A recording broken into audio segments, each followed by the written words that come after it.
Greetings everyone, Joe Farah here, aka Houston Fishing Noob, and it's about 5 p.m. on Monday, February 17th, and I've just gotten out of work. There's not a lot of daylight left, maybe about an hour or so, and I've come to this creek which is just up the street from my house, and the reason I'm here is because I want to test out a new lure I bought.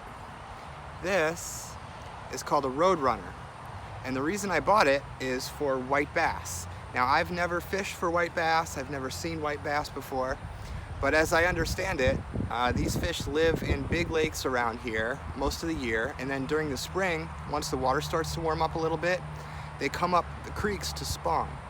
And now, there's not going to be any white bass in this creek here, but supposedly, these Roadrunner lures are excellent for white bass. And so I thought I'd come out here today just to give the lure a shot, try it out a little bit, see how it looks in the water, see how it performs. Maybe I'll catch a largemouth. I have caught a few small largemouth bass in this creek before, but I'm basically just out here messing around, wanted to try this thing out.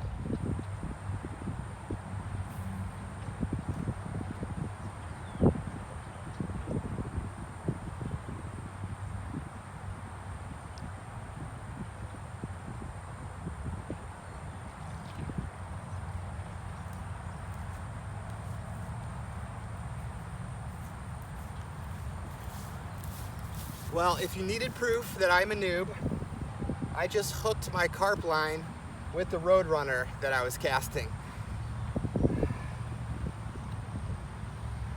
Not a good start.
Okay, well, so far not so good. No bites on the Roadrunner yet, and carp line's just sitting there. I'm not even sure the bait's still on there anymore. So I'm gonna move down the way. There's a couple of little pools down that way. Gonna give it a shot, do the same thing there, see if anything will bite. All right, so the last spot was a bust. And in fact, I got my carp line snagged on the bottom. So unfortunately I had to break that. I hate doing that.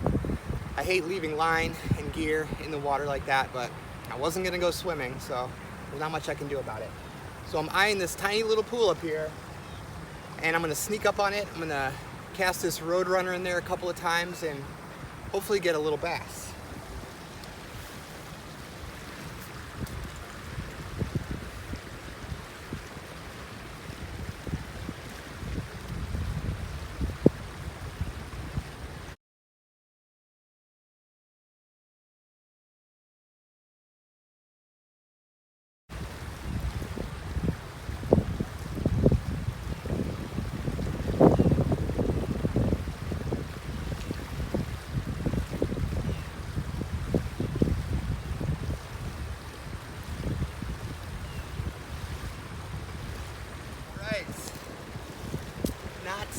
Going well.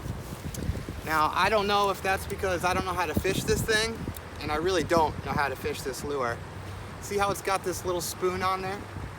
I guess the idea behind that is it's supposed to spin and reflect the light and look like, you know, the shiny side of a bait fish. And then it's got this rooster tail thing off of here. I don't know if you're supposed to jig it through the water or just reel it in steadily, but I'm not getting anything out here. The water is really cold, so that may have something to do with it. I doubt there's a whole lot of fish here to begin with. So I'm not giving up yet. I got this for white bass, but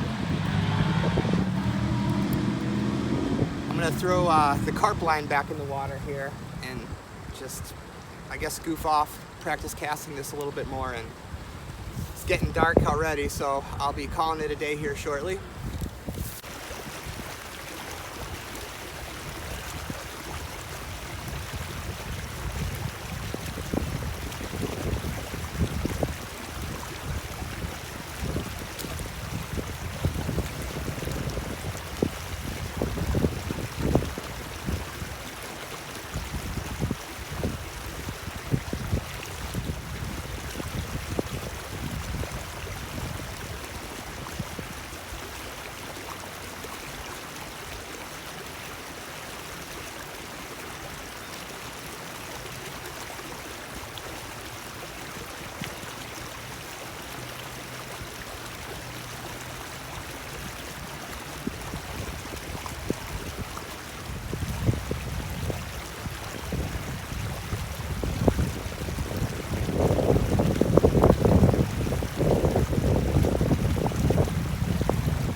This day has really been something.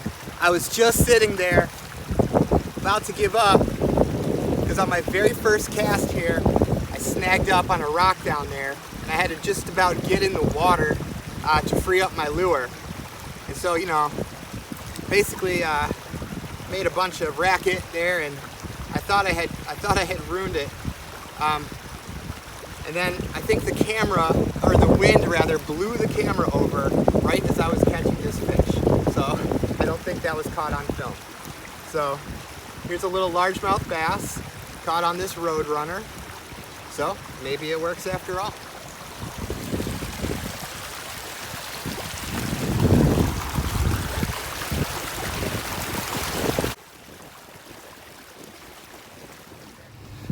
Well, I just realized that I left my rod holder, that little thing that you stick in the ground that'll hold your pole for you.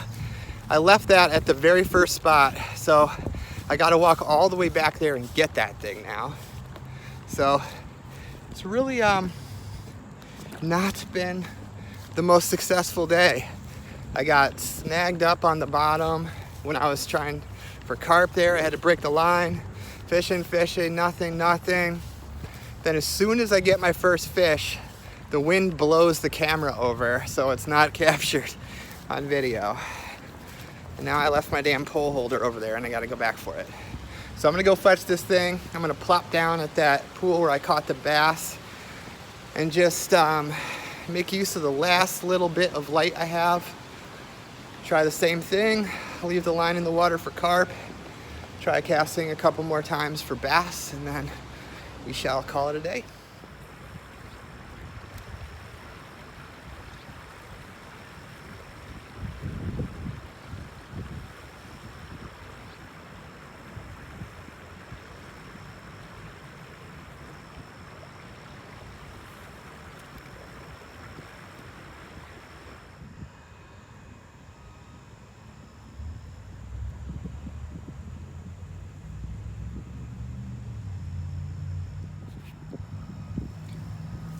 Damn it. Well, this is a first. I've heard people talk about catching turtles grabbing their bait, but that has never happened to me before. This is the first time. So that is a red-eared slider, and it looks like he's really got the hook. So I'm gonna have to figure out some way to get that out of there without injuring him and get him back on his way.